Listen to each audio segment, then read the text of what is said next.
your brother, Russell, is like kind of the face of faith in the NFL. Mm-hmm. And you also said that you were a leader in FCA. And earlier in the podcast, you said something, it comes from like my favorite scripture. You said like you boast in your weakness, and that's 1 Corinthians 12:9. And I just think that's really awesome. And so I kind of want to hear about your faith, and then also like boasting your weakness. You had a really tough couple first years of school. Like, how did your faith kind of lead you through that? Yeah. Well, yeah, my brother, like, you know, he's a really big believer. And he's a person that's very outspoken about his faith.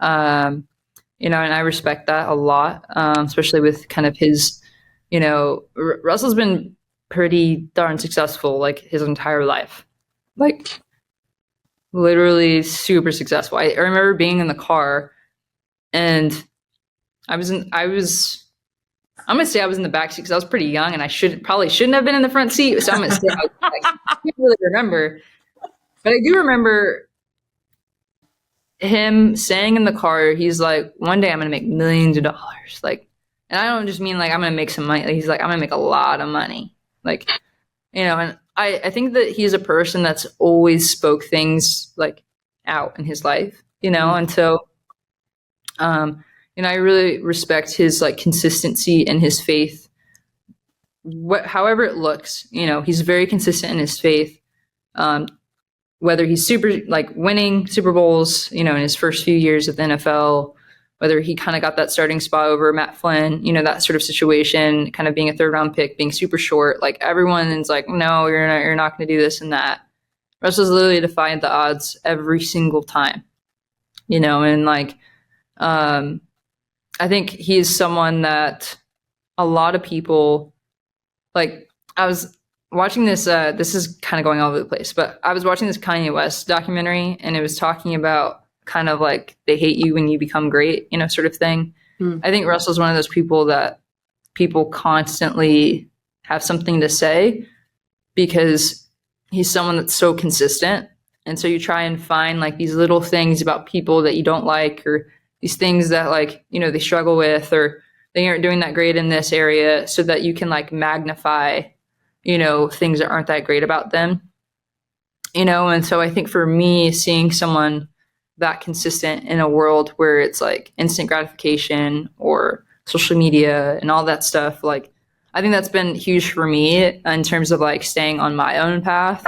I think we both have like very different paths and very different personalities and ways that we want to live our lives. But I think that he's a person that has such strong faith, and, you know, I respect that so much, you know. He's definitely has an alpha personality and all of these things, but he's a person of very strong faith and very committed to anything that he's doing. He wants to be great at, and so I think his faith is also a testament to that too. So cool. And I have, when you were talking, Z knows this story, but I have a mentor at school who talks about like manifestation isn't really the term Christians use to talk about like speaking their dreams and goals into existence. You know, that's not really the term we use, but he phrased it so well for me. He was like, you know, he's a father, and he's like, if my 16-year-old son came to me and was like, "Dad, I want to buy a Tesla." And if you're the dad, you're like, "Son, like, I want you to have that Tesla, but I'm not just going to give it to you. Like, you need to be putting the work in day out, day in, day out." But then his name's Quint. He's like, at the end of it, when my son turns 16, like, I'm gonna be working my butt off to make sure he gets that Tesla. And that's like what God does for us. Like when we have these crazy dreams, like I'm sure Russell had crazy dreams back then and still does now. And like, if you are doing the same things day in and day out, like those things, I think we all believe like will happen. Maybe not exactly how we think they will, but like, I don't know. I liked that analogy. And I think that like Russell's like probably a testament of that as well. Yeah. I think it's someone that's like, you know, if you're good at something, let's just say you're good. If you're good at something, you put in all of the work and you're a good person, things are going to work out. Like it's almost like, and when I say work out, they work out exactly how God has planned them to work out, you know, and that is the best way of it coming to whatever life that it comes to, you know, that's the best way that it comes, is because like, I mean, I don't know that many people who are great at something, good at something. They put in all of the work. They have the faith. They do everything right, that it doesn't work out. It's very rare to me that doesn't happen. It's happened for myself, but I think that for Russell, he has a really strong, he has like favor over his life, of course this year is kind of like, didn't, go the way things planned,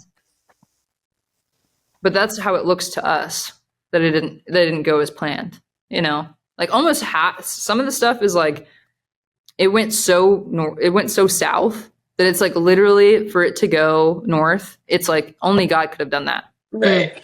It takes the attention. It puts it back on God to see how this thing unfolds and everything, right. Because he's put in all the work. He's done everything right, so it's just like, it's got to be kind of one of those stories where it's like only God could have done it. And so like, I'm excited to see where things go. I think that he's made a lot of changes. He's made a lot of improvements and stuff. People on the outside are always going to have something to say, but it really doesn't matter what anyone has to say at the end of the day, so, ultimately he's still like one of the best quarterbacks in the league. He's still playing in the NFL. He's one of the 32 quarterbacks who have the job of starting. Crazy. So everyone can say everything, but like, he's the one in the position. So it doesn't really matter what everyone else has to say. I gotta say really quickly, and Brez can attest to this, my brother is like the biggest Seahawks fan. His bedspread, my brother's name is Chancellor, so he has Cam Chancellor's jersey, he has your brother's jersey, he's got Seahawks flags everywhere. Like, when it was like that group on the Seahawks, my brother like fell in love, and so he's gonna love this. But that was really awesome, and I want to say I didn't mean to make that all about your brother, but it was really awesome hearing you talk about him in that light. So it's one of those things. My brother wins, I win. Sort of thing. When I win, he wins. So I think ultimately for me, and when he loses, I feel the loss too. This season, I think, unfortunately, that was probably the most losses that either one of us has experienced in one season, like ever.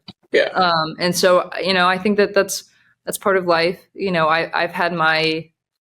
I've definitely had my down seasons, and this is his like probably one of his first ones. And he's been playing for a very, very long time. For a very, very long time. This is his first down season. I mean, and maybe like even if it's not his first, if it's his second, like it's not that big of a deal. So it's just like things that you got to work through and get through. So, yeah. First of all, Anna, I don't think I told you this, but I'm from Wisconsin. And so, like, when I told a few people, I was like, yeah, I have a girl named Anna Wilson. I was like, actually, she's Russell Wilson's sister, too. They, like, how, did you go to a Camp Randall game? Oh, my God. Yeah. Jump around. Like, yeah. Crazy. People are freaking crazy up here, like, in the best way possible. So, like, everyone loves Russell Wilson up here. So, you know that, too.